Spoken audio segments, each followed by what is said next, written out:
बाकी 2 विधानसभा मतदारसंघांचं काय?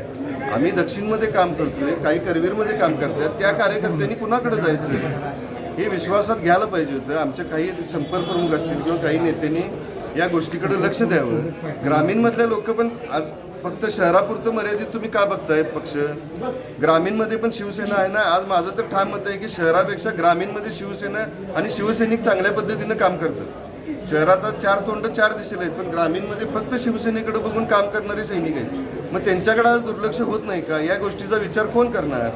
आम्ही पवारसाहेबांना हीच विनंती करते की तुम्ही थांबा. तुमच्यामुळे निदान आम्ही तर काम करू शकू, ग्रामीणमधले शिवसैनिक एकत्र राहतील. त्यामुळे आम्ही त्यांना विनंती करतोय की त्यांनी तो राजीनामा मागं घ्यावा. त्यांनी नाही घेतला मागं तर आम्ही राजीनामा देण्याशिवाय दुसरा पर्याय पक्षानेच आमच्याकडे सोडलेला नाही. आम्ही त्या नवीन जिल्हा प्रमुखांच्या बरोबर काम करू शकत नाही.